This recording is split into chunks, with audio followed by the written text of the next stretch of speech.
तो आप सब कैसे हो। आज क्लास 12th का बच्चों हिस्ट्री का चैप्टर नंबर 9 जिसका नाम है विद्रोही, और आज इसके पार्ट नंबर 5 को डिस्कस करेंगे। पार्ट नंबर 1 से लेकर पार्ट नंबर 4 का लिंक डिस्क्रिप्शन में दे रखे। जो भी स्टूडेंट बच्चों पार्ट नंबर 1 से लेकर पार्ट नंबर 4 तक नहीं देखा पहले उसे देखे। आज हम इस वीडियो में बच्चों पार्ट नंबर 5 में क्वेश्चन नंबर 13 से क्या करेंगे, डिस्कस करेंगे।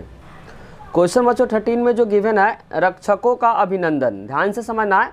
1859 में बच्चों टॉमस जॉन्स बारकर द्वारा बनाया गया चित्र जिसका नाम है बच्चों रिलीफ ऑफ लखनऊ। तो एमसीक्यू के फॉर्म में आगा रिलीफ ऑफ लखनऊ जो चित्र जो बनाया था बच्चों उसको किसने बनाया था, तो नाम आपको देगा टॉमस जॉन्स बारकर के द्वारा ये चित्र को बनाया गया था। टॉमस जॉन्स बारकर के द्वारा बच्चों रिलीफ ऑफ लखनऊ, जिसको हिंदी में बोलते हैं लखनऊ की राहत। लखनऊ की राहत जो चित्र था बच्चों उसको किसने बनाया था, तो टॉमस जॉन्स बारकर, इंग्लिश में बोलते हैं रिलीफ ऑफ लखनऊ।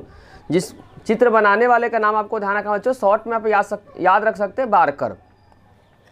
में दर्शाया गया कि जब बच्चों विद्रोही, जब 1857 का जब विद्रोह हो रहा था, उस विद्रोह के दौरान जब विद्रोही टुकड़ियों ने लखनऊ पे घेरा डाल दिया था, तो लखनऊ के जो कमिश्नर थे जिसका नाम था हेनरी लॉरेंस, क्या नाम था बच्चों उस समय, जिस समय सैनिक टुकड़ी बच्चों लखनऊ को घेरा डाल दिया था, चारों तरफ से घेर लिया था, उस समय बच्चों लखनऊ का जो कमिश्नर का नाम आपको ध्यान रखना हेनरी लॉरेंस था। उस समय बच्चों लखनऊ के जो कमिश्नर जिनका नाम आपको ध्यान रखना हेनरी लॉरेंस ने ईसाइयों को इकट्ठा कर लिया। जब बच्चों लखनऊ को विद्रोही ने क्या किया, चारों तरफ से घेर लिया, तो जो वहाँ का लखनऊ का जो कमिश्नर था हेनरी लॉरेंस ने क्या किया बच्चों, ईसाइयों को क्या कर लिया, इकट्ठा कर लिया तथा सुरक्षित जो रेसिडेंसी में जाकर शरण ले लिया। उसने क्या किया बच्चों, जो हेनरी लॉरेंस ने ईसाइयों को क्या कर लिया, इकट्ठा कर लिया तथा सुरक्षित जो रेजिडेंसी में क्या कर लिया, जो हेनरी लॉरेंस ने क्या कर लिया, शरण ले लिया। बाद में बच्चों क्या हुआ, लॉरेंस मारा गया। जो बच्चों विद्रोही था वो विद्रोही ने क्या कर दिया, लॉरेंस को क्या कर दिया, मार दिया। उसके बाद बच्चों कर्नल इंग्लिश की उपस्थिति में बच्चों जो रेजिडेंसी का रहा सुरक्षित रहा। जो बच्चों लॉरेंस तो विद्रोही के द्वारा उसको मार दिया गया, लेकिन कर्नल इंग्लिश की उपस्थिति में जो रेजिडेंसी था बच्चों सुरक्षित, रेजिडेंसी को किसी तरह का दिक्कत नहीं आई, लेकिन बच्चों जो लॉरेंस था वो विद्रोही के द्वारा मारा गया। नेक्स्ट पॉइंट बच्चों, जेम्स ऑट्रम तथा हेनरी हैवलॉक वहां पहुंचकर विद्रोही को क्या कर दिया, तितर बितर कर दिया। वहां पे बच्चों दो अंग्रेज अधिकारी जिसका नाम आपको ध्यान रखना है जेम्स ऑट्रम तथा दूसरे का नाम आपको ध्यान रखना है हेनरी, वहां पहुंचकर विद्रोहियों को क्या कर दिया, तितर बितर कर दिया। मतलब वहां पे जाकर बच्चों इन दोनों ने क्या कर दिया, जो विद्रोही तो उसको मारना स्टार्ट कर दिया। उसके बाद बच्चों ब्रिटिश टुकड़ियों की कमान को खुद क्या कर लिया, संभाल लिया। क्वेश्चन नंबर बच्चों 14 पेपर के पॉइंट ऑफ व्यू से बहुत इंपॉर्टेंट है। इस क्वेश्चन को क्या करें, इंपॉर्टेंट मार्क करें। प्री बोर्ड में बच्चों क्वेश्चन आया हुआ है, सहायक संधि क्या है, बहुत इंपॉर्टेंट है। आपको सिर्फ ध्यान से समझना है। कहानी के फॉर्म में बच्चों सहायक संधि को आपको क्या करेंगे, समझा देंगे। यह संधि जो लाने वाले थे बच्चों, सहायक संधि को जो लाने वाले थे उनका नाम आपको ध्यान रखना लॉर्ड वेलेजली के द्वारा बच्चों 1798 ईस्वी में इसको तैयार किया गया था। अगर एमसीक्यू के फॉर्म में पेपर में पूछा जाता है कि सहायक संधि को बच्चों किसके द्वारा और कब लाया गया, तो सहायक संधि को 1798 ईस्वी में बच्चों लॉर्ड वेलेजली के द्वारा इसको लाया गया था। यह एक ऐसी व्यवस्था थी जिसमें अंग्रेजों के साथ एक संधि करने वाले को निम्नलिखित शर्तों को पालन करना पड़ता था। इसमें बच्चों अंग्रेज के साथ अगर कोई भी राजा अगर सहायक संधि पे साइन करता है तो बहुत सारे बातों को मानना पड़ता है। तो इसमें 2-3 पॉइंट अभी स्टार्टिंग में याद करना। एमसीक्यू के फॉर्म में पूछा जाएगा सहायक संधि बच्चों किसके द्वारा लाया गया था, कब लाया गया था, लॉर्ड वेलेजली के द्वारा बच्चों 1798 ईस्वी में लाया गया था। कोई भी बच्चों भारतीय शासक अगर अंग्रेजों के साथ बच्चों सहायक संधि पे साइन अगर करना है तो निम्नलिखित बातों को पालन राजा को करना पड़ता था। पहला जो पालन करना पड़ता था बच्चों, अगर सहायक संधि पे कोई राजा साइन करता, भारतीय शासक अंग्रेजों के साथ बच्चों सहायक संधि पे साइन करता, तो भारतीय शासक को निम्नलिखित बातों को पालन करना पड़ता था। पहला बच्चों ध्यान रखना है, सहयोगी पक्ष को किसी और शासक के साथ संधि करना सख्त माना था। अगर कोई बच्चों भारतीय शासक अगर अंग्रेज के साथ सहायक संधि पे साइन कर लेता है, तो जो सहयोगी पक्ष है, सहयोगी पक्ष का मतलब यहाँ पे भारतीय शासक के बारे में बोला जा रहा है, किसी और शासक के साथ बच्चों संधि करना सख्त माना था। अगर कोई भारतीय शासक बच्चों अंग्रेज के साथ सहायक संधि पे साइन कर देता है, तो भारतीय शासक किसी और शासक के साथ बच्चों किसी तरह का क्या कर सकता है, संधि करना सख्त माना था और अंग्रेजों के आदेश के बिना युद्ध में भाग लेना सख्त माना था। और अंग्रेजों के बच्चों बिना आदेश के किसी भी युद्ध में भाग लेना सख्त माना था। पहला आपको ध्यान रखना, सहयोगी पक्ष मतलब भारतीय शासक किसी और शासक के साथ बच्चों संधि करना सख्त माना था और अंग्रेज के आदेश के बिना बच्चों किसी भी युद्ध में भाग लेना सख्त माना था। दूसरा आपको ध्यान रखना बच्चों, दूसरा जो शर्त था, अंग्रेज अपने सहयोगी को बाहरी और आंतरिक चुनौतियों से रक्षा करेगा। अंग्रेज ने बच्चों भारतीय शासक को बोला था आंतरिक मतलब अंदर तथा बाहर से बच्चों जो भी आक्रमण करेगा उससे क्या करेंगे, भारतीय शासक को क्या करेगा, अंग्रेजी जो ब्रिटिश जो टुकड़ी है बच्चों उसकी क्या करेगा, राजा का सहायता करेगा। वही बोलना चाह रहा आंतरिक मतलब देश के अंदर चुनौतियों से रक्षा करेंगे। अंग्रेज जो होगा बच्चों बाहरी मतलब देश के बाहर से तथा अंदर से क्या करेंगे, जो अंग्रेज जो सैनिक टुकड़ी होगा बच्चों भारतीय शासक को क्या करेगा, रक्षा प्रदान करेगा। वहीं लिखना है अंग्रेज अपने सहयोगी मतलब जो भी सहायक संधि पे जो साइन किया बाहरी तथा आंतरिक, बाहरी मतलब दूसरे देश का अगर कोई बच्चों उस शासक पे हमला करता है या आंतरिक कोई भी बच्चों अगर शासक उस सहायक संधि पे साइन करने वाले शासक पे हमला करता है तो क्या करेगा, ब्रिटिश उस राजा का क्या करेगा, सहायता करेगा। तीसरा जो लिखा बच्चों, तीसरा जो सहायक संधि का जो शर्त था, सहयोगी पक्ष के भू क्षेत्र में एक ब्रिटिश सैनिक टुकड़ी तैनात रहेगी।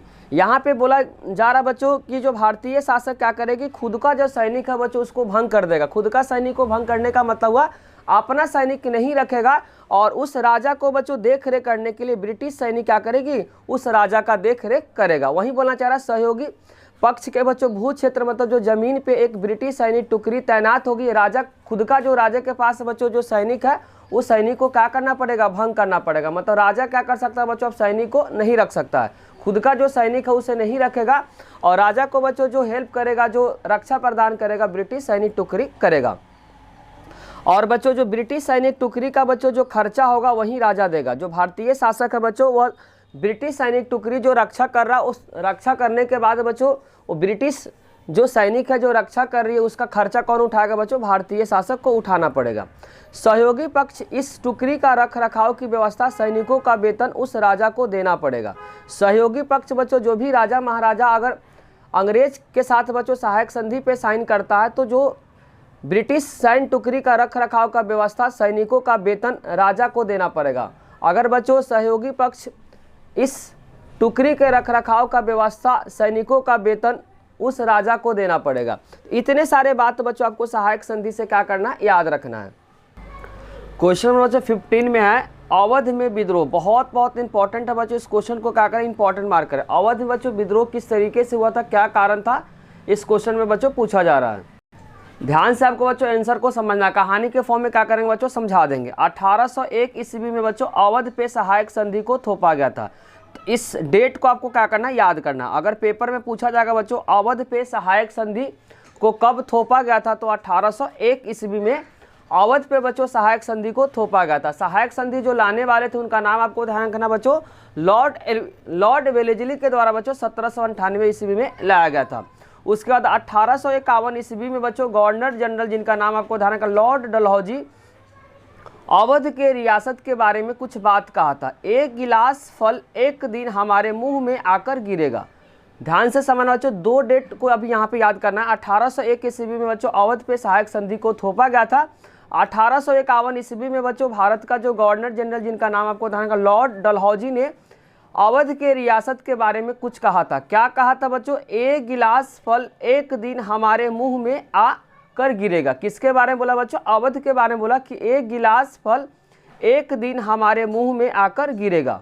उसके बाद बच्चों 51 में बात यह बोला था, 5 साल के बाद मतलब 56 में, कब बच्चों 56 में, वही बात लिखना चाह रहा बच्चों। 5 साल बाद 1856 ईस्वी में 1856 में यह रियासत बच्चों ब्रिटिश शासन का अंग घोषित हो गया। तो 1856 बच्चों अवध को क्या कर लिया, जो ब्रिटिश है, जो अंग्रेज है, अपने रियासत में क्या कर दिया, मिला दिया। तो यहाँ से 3 डेट आपको याद करना बच्चों, 1801 याद करना है, 1851 याद करना है और 1856 याद करना है। 3 डेट को याद करना बच्चों। 1801 ईस्वी में सहायक संधि को थोपा गया था। 1851 ईस्वी में बच्चों गवर्नर जनरल, जिनका नाम था डलहौजी, बोले थे कि एक गिलास फल एक दिन हमारे मुंह में गिरेगा। और 1856 ईस्वी को बच्चों जो अंग्रेज था वह अवध को अपने रियासत में क्या कर दिया, मिला दिया। तो तीनों डेट को क्या करना बच्चों, आपको अच्छे से याद करना है।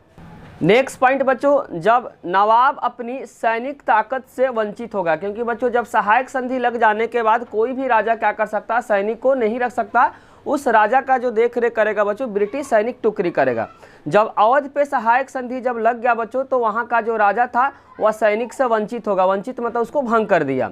उसके बाद बच्चों नवाब रियासत में कानून व्यवस्था बनाए रखने के लिए अंग्रेजों पे निर्भर रहना पड़ता था, क्योंकि बच्चों सहायक संधि अगर किसी भी शासक पे लग जाता था तो कोई भी परमिशन बच्चों राजा के बिना आप नहीं कर सकते हैं। उसके बाद बच्चों जो नवाब रियासत में कानून व्यवस्था बनाए रखने के लिए अंग्रेजों पे निर्भर रहना पड़ता था। नेक्स्ट पॉइंट बच्चों, अवध में कब्जे होने के बाद अंग्रेजों की रुचि बढ़ती जा रही थी। बच्चों अवध में कब्जा मतलब जब उस पर अधिग्रहण करने के बाद बच्चों अंग्रेजों की रुचि बढ़ती जा रही थी, क्योंकि उन्हें लगता था कि अवध में बच्चों नील और कपास की खेती के लिए यहाँ का ज़मीन बहुत ज़्यादा उपजाऊ है। ऐसे भी शॉर्ट क्वेश्चन में आपसे पेपर में पूछा जा सकता है कि अवध को लेकर बच्चों अंग्रेज जो था इतना उत्सुक क्यों था, क्योंकि अधिग्रहण करने में इतना इंटरेस्ट क्यों रखता था। बच्चों 2-3 कारण से अवध को अधिग्रहण करने में अंग्रेज बहुत ज़्यादा इंटरेस्ट रखता था। पहला कारण बच्चों अवध का जो ज़मीन था वह क्या था, उपजाऊ था। 3 कारण आपको बताएंगे बच्चों, आप साइड से क्या कर सकते हैं, इसको लिख सकते हैं। अगर क्वेश्चन पूछा जाएगा बच्चों अवध को लेकर अंग्रेज अधिग्रहण मतलब कब्जे करने के लिए बच्चों इतना इंटरेस्ट क्यों था, तो पहला कारण बोलेंगे बच्चों अवध का जो ज़मीन था बहुत ज़्यादा उपजाऊ था। दूसरा कारण बोलेंगे बच्चों जो कपास और नील की खेती के लिए बहुत ज़्यादा वहाँ का जो ज़मीन था वह उपजाऊ था। और तीसरा कारण जो बताएंगे बच्चों उत्तर भारत का क्या था, व्यापारिक केंद्र था। जो अवध जो था बच्चों वह उस समय उत्तर भारत का क्या था, व्यापारिक केंद्र था, जिसके कारण से बच्चों अंग्रेज अवध को लेकर बहुत ज़्यादा इंटरेस्ट रखता था कब्जा करने के लिए। तो 3 कारण आप बताएंगे, अवध का जो ज़मीन था बहुत ज़्यादा उपजाऊ था। दूसरा कारण बताएंगे बच्चों नील और कपास की खेती के लिए बहुत ज़्यादा उपजाऊ वहाँ का ज़मीन था। और उत्तर भारत का बच्चों क्या था, अवध उस समय व्यापारिक केंद्र था। तो 3 कारण के वजह से बच्चों अंग्रेज अवध को लेकर बहुत ज़्यादा अधिग्रहण में इंटरेस्ट था। नेक्स्ट पॉइंट बच्चों 1850 के दशक की शुरुआत तक अंग्रेजों ने बच्चों मराठा भूमि, पंजाब, कर्नाटक, बंगाल, दोआब जैसे प्रमुख क्षेत्रों को क्या कर लिया था, अंग्रेज जीत लिया था। 1850 के दशक का मतलब 10 साल के अंदर होता है। शुरुआत तक बच्चों अंग्रेजों ने मराठा हो गया, मराठा भूमि, पंजाब, कर्नाटक, बंगाल, दोआब जैसे क्षेत्रों को क्या कर लिया था, जीत लिया था। उसके बाद पहले बंगाल पे जीत के साथ शुरू हुई क्षेत्रीय विस्तार का यह प्रक्रिया, सबसे पहले बच्चों जो अंग्रेज था वह बंगाल पे क्या किया था, विजय प्राप्त किया था। यह प्रक्रिया 1856 ईस्वी में बच्चों अवध में अधिग्रहण के साथ क्या हो गया, पूरा हो गया। अवध को बच्चों जो अधिग्रहण जो कब्जा किया था वह 1856 ईस्वी में किया था लॉर्ड डलहौजी द्वारा। बच्चों लॉर्ड डलहौजी जो भारत का जो गवर्नर था, आप याद रख सकते हैं, वह थे बच्चों 1848 से लेकर, भारत का जो गवर्नर डलहौजी थे बच्चों 1848 से लेकर 1854 तक भारत का क्या थे, गवर्नर जनरल थे। कौन बच्चों, डलहौजी। लॉर्ड डलहौजी द्वारा अधिग्रहण से पूरे इलाके तथा किसानों में गहरा असंतोष फैल गया, क्योंकि बच्चों डलहौजी एक हड़प की नीति लाई थी। क्या लाई थी बच्चों, अगर पेपर में आज से पूछा जाएगा कि हड़प की नीति बच्चों किसने लाया था, तो आपको ध्यान रखना लॉर्ड डलहौजी ने लाया था। लॉर्ड डलहौजी द्वारा किए गए अधिग्रहण से पूरे इलाके में बच्चों, यहाँ अवध का बात चल रहा है, इलाके में किसानों में गहरा असंतोष फैल गया था। लेकिन इतना गुस्सा कहीं नहीं था जितना बच्चों उत्तर भारत किसान कहे जाने वाले अवध में था। सबसे ज़्यादा बच्चों जो असंतोष जो फैला हुआ था वह अवध में फैला हुआ था। वही बात इसमें लिखना चाह रहा है, इतना गुस्सा बच्चों कहीं नहीं था जितना कि उत्तर भारत किसान कहे जाने वाले बच्चों अवध में था। यहाँ के नवाब को आपको ध्यान रखना वाजिद अली शाह, अवध के बच्चों जो राजा थे उनका नाम आपको ध्यान रखना वाजिद अली शाह। वहाँ के राजा बच्चों मतलब अवध के जो राजा थे उनका नाम आपको ध्यान रखना वाजिद अली शाह को यह कहते हुए बच्चों गद्दी से हटा दिया कि वह अच्छा शासन नहीं चला पा रहा है। मतलब अंग्रेजों ने बच्चों वाजिद अली शाह को यह बात कहते हुए गद्दी से हटा दिया कि वह अच्छे से शासन नहीं कर रहा। नवाब को कहाँ भेज दिया बच्चों? कोलकाता निष्कासित कर दिया। अंग्रेजों ने बोला कि बच्चों जो वाजिद अली शाह है वह अच्छे से शासन नहीं कर रहा, जिसके कारण से उनको गद्दी से हटाकर कहाँ निष्कासित कर दिया बच्चों? कोलकाता निष्कासित कर दिया। आगे लिखा बच्चों, जब निष्कासित करके जब कोलकाता जब भेज रहे थे तो वहीं लिखना चाह रहा, जब नवाब बच्चों अपने प्रजा के साथ लखनऊ से विदा ले रहे थे तो उनके पीछे पीछे सारे लोग रोते रोते बच्चों कानपुर तक चले गए। जो अंग्रेज जो बोले थे बच्चों कि जो वाजिद अली शाह अच्छे से शासन नहीं कर रहा है, लेकिन बच्चों ऐसा नहीं था। जब कोलकाता जब जा रहे थे तो उनके साथ साथ बच्चों लखनऊ से जब वाजिद अली शाह जब विदा ले रहे थे तो उनके पीछे पीछे बहुत सारे लोग बच्चों रोते रोते कहाँ चले गए? कानपुर चले गए। और उसमें से एक जने बोले थे बच्चों कि अब देश से बच्चों जान जा चुकी है। जब बच्चों वाजिद अली शाह को निष्कासित करके जब कोलकाता भेज रहे थे तो जब लखनऊ से विदा हो रहा था, बहुत सारे लोग बच्चों उनको छोड़ने के लिए कानपुर तक चले गए। उसमें से एक लोग बोले थे बच्चों अब देश से जान जा चुकी है, क्योंकि बच्चों अवध से जब वाजिद अली शाह को गद्दी से जब हटा दिया, जब लखनऊ से विदा ले रहे थे तो उसमें से एक जने ने बोले थे कि अब तो देश से जान जा चुकी है, क्योंकि बच्चों अंग्रेजों ने क्या कर दिया? वाजिद अली शाह को गद्दी से हटाकर कोलकाता भेज दिया। नवाब को हटाए जाने के बाद दरबार तथा उसकी जो संस्कृति खत्म हो गई, क्योंकि बच्चों जब राजा ही नहीं रहेगा तो राजा के अंदर में काम करने वाले सारे लोगों की रोजी रोटी यहाँ पे क्या हो गई? खत्म हो गई। तो वही बोलना चाह रहा है, नवाब को हटाए जाने के बाद दरबार तथा उसकी जो संस्कृति थी अब खत्म हो गई। जितने सारे बच्चों जो संगीतकार थे, जो नर्तक थे, जो कारीगर थे, नौकर थे, सरकारी कर्मचारी, आम लोगों की रोजी रोटी क्या हो गई? खत्म हो गई। क्यों बच्चों? क्योंकि जब राजा ही नहीं रहेगा तो राजा के अंडर में काम करने वाले जितने सारे जो अधिकारी हैं सभी की रोजी रोटी क्या हो गई? खत्म हो गई। अवध में अंग्रेजों के अत्याचारों ने राजकुमार तथा तालुकदार, किसानों तथा सिपाहियों को एक दूसरे से जोड़ने पे क्या कर दिया? मजबूर कर दिया। अवध में बच्चों अंग्रेजों के अत्याचार ने राजकुमार जो हो गए, तालुकदार हो गए, किसान तथा सिपाहियों को एक दूसरे से जोड़ दिया था। नेक्स्ट पॉइंट बच्चों, कुछ जो तालुकदार के पास 12,000 तक पैदल सिपाही होते थे। कुछ जो तालुकदार के पास बच्चों 12,000 से अधिक पैदल सिपाही होते थे। छोटे छोटे जो तालुकदार के पास 200 सिपाही की टुकड़ी होती थी। जब बच्चों अवध पे कब्जा जब नहीं हुआ था उस समय बच्चों, उससे पहले जो तालुकदार के पास कुछ तालुकदार के पास बच्चों जो 12,000, कुछ तालुकदार के पास 12,000 से अधिक बच्चों पैदल सिपाही होते थे। छोटे जो तालुकदार के पास बच्चों 200 सिपाही की टुकड़ी होती थी। वे सब ये लोग बच्चों खोने लगे। जब बच्चों अंग्रेज ने अधिग्रहण कर लिया तो ये सब का जो तालुकदार के पास बच्चों जो अब क्या रहे? सिपाही नहीं रहे, क्योंकि ने अंग्रेजों ने क्या कर दिया? मना कर दिया। आंकड़ों से पता चलता है कि अंग्रेजों के आने से पहले बच्चों जो तालुकदार के पास 67% गांव थे। बच्चों जब अंग्रेज अधिग्रहण नहीं किया था तो एक आंकड़ा से पता चलता कि तालुकदार के पास बच्चों 67% गांव थे और एक मुश्त बंदोबस्त लागू होने के बाद इनकी संख्या घटकर बच्चों 38% हो गया। अब पढ़ाएंगे बच्चों एक मुश्त बंदोबस्त क्या होता था, यही बोलना चाह रहे। एक आंकड़े से पता चलता है कि अंग्रेजों के आने से पहले बच्चों तालुकदार के पास अवध में 67% गांव थे, लेकिन एक मुश्त बंदोबस्त अभी बताएंगे बच्चों। एक मुश्त बंदोबस्त होता क्या है? लागू होने के बाद इनकी संख्या घटकर बच्चों 38% हो गई। अब हम लोग पढ़ेंगे बच्चों एक मुश्त बंदोबस्त होता क्या है। ये भी बच्चों शॉर्ट के लिए बहुत इंपॉर्टेंट है। शॉर्ट में आपसे पूछा जाएगा बच्चों एक मुश्त बंदोबस्त होता क्या है। यह बंदोबस्त इस मान्यता पे बच्चों आधारित थी कि जो तालुकदार बच्चों बिचौलिया था। अंग्रेजों का कहना था कि बच्चों जो तालुकदार है वो क्या है? बिचौलिया है, जिनके पास ज़मीन का मालिकाना नहीं है। इनके पास बच्चों ज़मीन का खुद का मालिकाना नहीं है। उन्होंने क्या किया? बल के द्वारा तथा धोखाधड़ी से के जरिए बच्चों अपना प्रभुत्व को स्थापित किया है। एक मुश्त बंदोबस्त में बच्चों यह बंदोबस्त इस मान्यता पे आधारित थी कि जो तालुकदार था बच्चों बिचौलिया था। अंग्रेजों का कहना था कि बच्चों जो तालुकदार है वह बिचौलिया है, उसके पास बच्चों खुद का जमीन नहीं है। यह अपने बल के द्वारा या धोखाधड़ी से क्या किया बच्चों? किसानों से छीना हुआ है। किसानों से क्या किया बच्चों? हड़पा हुआ है। इसीलिए जो बच्चों तालुकदार से जमीन को छीन कर क्या करेंगे? किसानों में दे देंगे, उसके बाद किसान से क्या करेंगे? टैक्स को लेंगे।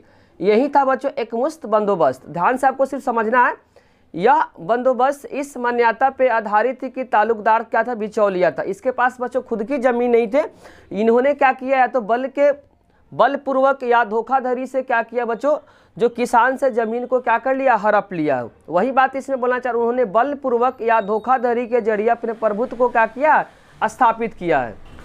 नेक्स्ट पॉइंट बच्चों, एकमुश्त बंदोबस्त तालुकदार को उनकी जमीन से बेदखल कर दिया। एकमुश्त जो बंदोबस्त को तालुकदार को उनकी जमीन से क्या कर दिया बच्चों, बेदखल कर दिया। किसने बच्चों, अंग्रेजों ने। आगे लिखा, एकमुश्त बंदोबस्त व्यवस्था अधिकरण जो हुआ था बच्चों 1856 में लागू किया था। एक नंबर के लिए बहुत इंपॉर्टेंट है बच्चों, एकमुश्त बंदोबस्त जो लागू हुआ था बच्चों 1856 में लागू हुआ था। ब्रिटिश अधिकारी तालुकदारों से जमीन को हटाकर जमीन असली मालिकों को हाथों में दे दिया। बच्चों इन्होंने क्या किया, जो अंग्रेज जो था वह तालुकदार से जमीन को छीन लिया और उस जमीन को किसको दे दिया बच्चों, किसानों को दे दिया। और किसान से क्या करने लगा, अंग्रेज बच्चों ज़्यादा टैक्स वसूलने लगा। आगे लिखा, सौंपना चाहते थे ताकि राजस्व ज़्यादा से ज़्यादा क्या करे, अंग्रेज प्राप्त करे। बहुत सारे तालुकदार अवध के नवाब प्रति निष्ठा रखते हुए इसीलिए वे अंग्रेजों से लड़ने के लिए लखनऊ जाकर बेगम हजरत महल अगर पेपर में पूछेगा बच्चों, वाजिद अली शाह की पत्नी का नाम है। अगर वाजिद अली शाह की पत्नी का नाम अगर आपसे पेपर में पूछा जाएगा बच्चों, जो अवध के नवाब थे जिनको गद्दी से हटाकर कहाँ भेज दिया, कोलकाता भेज दिया, उनकी पत्नी का नाम आपको ध्यान रखना, बेगम हजरत महल, जो नवाब की क्या थी बच्चों, पत्नी थी, के खेमों में शामिल हो गया। और उनमें से कुछ बेगम के हारने के बाद भी उनके साथ खड़े रहे। उसके बाद क्या हुआ बच्चों, लड़ते लड़ते लखनऊ से जो लड़ रहे थे, लखनऊ से अगर पेपर में पूछा जाएगा बच्चों कौन लड़ रहा था 1857 की क्रांति, तो आपको ध्यान रखना वाजिद अली शाह की जो पत्नी बच्चों बेगम हजरत महल तथा उनके जो बेटा का नाम आपको ध्यान रखना बच्चों बिरजेश कद्र लखनऊ से लड़ रहे थे। क्यों, क्योंकि उनके जो बच्चों हजरत महल के जो हस्बैंड थे जिनका नाम वाजिद अली शाह को बच्चों गद्दी से हटाकर कहाँ भेज दिया, कोलकाता भेज दिया, जिसके कारण से उनकी पत्नी बच्चों लखनऊ से 1857 की क्रांति लड़ रही थी। नेक्स्ट पॉइंट बच्चों, कुछ स्थानों पे राजस्व की जो मांग थी बच्चों 30% से 70% अंग्रेजों ने क्या कर दिया, बढ़ा दिया। कुछ जो स्थान था बच्चों उस स्थान पे अंग्रेजों ने क्या कर दिया, 30% से डायरेक्ट बच्चों 70% क्या कर दिया, टैक्स को बढ़ा दिया। अंग्रेजों से पूर्व जो तालुकदार ही किसानों का शोषण करते थे, लेकिन बहुत सारे जो तालुकदार थे बच्चों दयालु थे।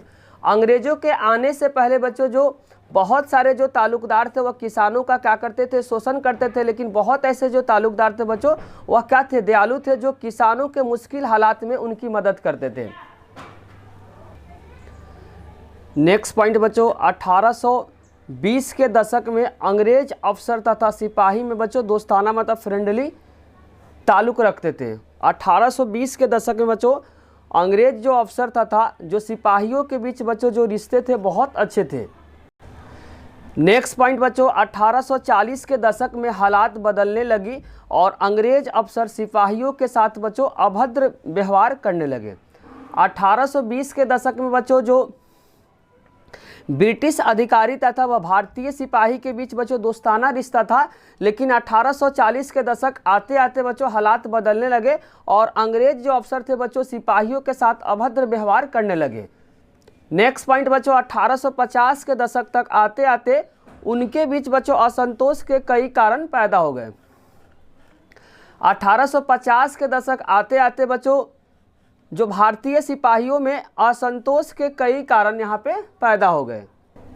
नेक्स्ट पॉइंट बच्चों, अवध को बंगाल आर्मी का पौधेशाला कहा जाता है। एमसीक्यू के लिए बहुत इंपॉर्टेंट है बच्चों, पेपर में अगर आपसे पूछा जाता है अवध को बंगाल आर्मी का पौधेशाला क्यों कहा जाता है, क्योंकि बच्चों बंगाल में बच्चों जो अवध के बहुत ज़्यादा आर्मी थे, जिनके कारण बच्चों अवध को बंगाल आर्मी का पौधेशाला कहा जाता है। क्योंकि बंगाल में जो आर्मी जो थे बच्चों उसमें ज़्यादातर जो आर्मी की जो संख्या थे बच्चों अवध के थे, इसीलिए अवध को बच्चों बंगाल आर्मी की पौधेशाला कहा जाता था। नेक्स्ट पॉइंट बच्चों, उत्तर भारत में सिपाहियों तथा ग्रामीण जनता के बीच गहरे संबंध थे। जब सिपाही अपने अफसर से बच्चों लड़ते थे तो या हथियार उठाते थे तो तुरंत गांव वाले बच्चों तथा उनके परिवार भाई तथा जो उसके रिश्तेदार थे पूरे गांव कि आम लोगों के सिपाहियों के साथ क्या करते थे, जुड़ जाते थे। उत्तर भारत में सिपाही और बच्चों ग्रामीण जनता के बीच गहरे संबंध थे। जब सिपाही अपने अफसर के साथ बच्चों लड़ते थे या झगड़ते थे या हथियार उठाते थे, तुरंत गांव वाले बच्चों तथा उनके परिवार तथा भाई तथा उनके जो रिश्तेदार पूरे गांव के आम लोगों के साथ, सिपाहियों के साथ क्या करते थे, जुड़ जाते थे। अब नेक्स्ट पार्ट में बच्चों स्टार्ट करेंगे क्वेश्चन नंबर 16, जिसमें नेता तथा उनके अनुयायी को क्या करेंगे, पढ़ेंगे। अगर बच्चों आपको वीडियो अच्छी लगी तो लाइक, कमेंट और सब्सक्राइब करना चैनल को ना भूले। कोई भी डाउट हो तो कमेंट बॉक्स में जरूर लिखे। Thank you.